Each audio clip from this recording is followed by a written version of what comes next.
College of Medicine. She's a fellow of the Philippine College of Emergency Medicine and a fellow of the Philippine College of Occupational Medicine. More than that, she's an active consultant at the Medical City South Luzon. She is no other than Dr. Alva.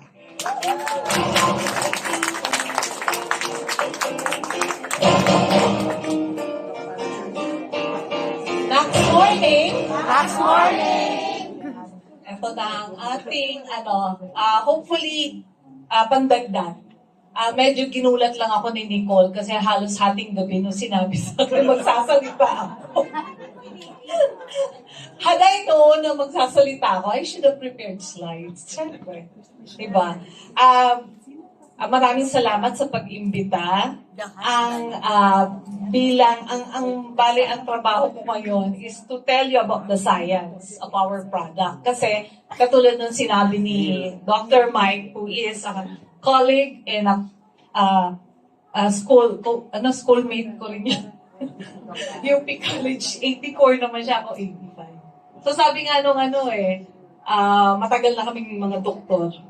Pero hopefully with this product, mas marami pa tayong matutulungang mga tao, mas marami tayong mabibigyan ng pag-asa, Hindi lang dahil sa trabaho, sa negosyo, kundi dahil sa kanilang kalusugan.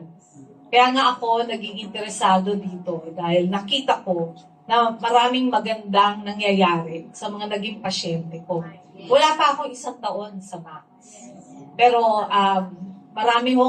marami na akong ino-observe. Kasi, syempre, katulad ng ating requirement sa siyensya, kailangan po meron tayong tinatawag na evidence-based. Hindi tayo pwedeng magsabi o kwentong kutsero lang, na sasabihin mo, si ganito, ganyan, gumaling dahil sa Max. We need to document and we have to be very sure na tama yung sinasabi po natin. Mapunta tayo sa produkto. If you look at pandagdag po sa kaalaman sa sinabi ni Dr. Mike kanina, yung sinasabi natin endogenous glutathione versus exogenous glutathione, pinag-aralan po ng matagal, ng ating mga inventor, si Dr. Nagkasawa, dyan si Dr. Keller.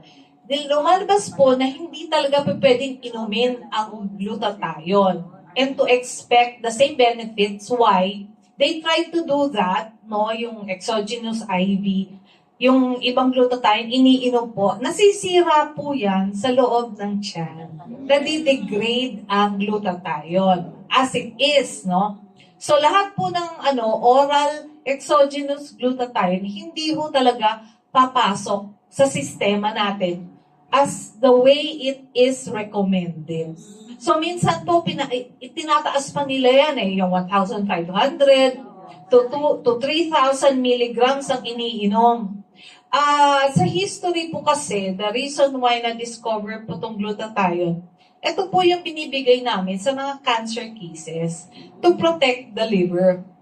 Pero hindi ho ito ginagamit all the time kasi it's degraded. Nasisira po na ating sistema. Ilalabas din po yan sa sistema natin. Which is sayang, di ba? Ang laki ho ng mawawala. Mahal po ang glutathione if you take it as glutathione process. So what is the science behind this?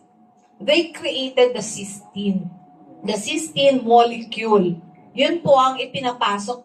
Yun ang iniinom natin. Yun ang nadiderive sa longevity at sa GXL.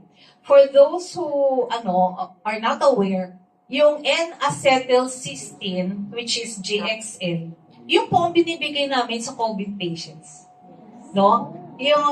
Sino dito uminom ng Fluimicil? Yung Fluimicil.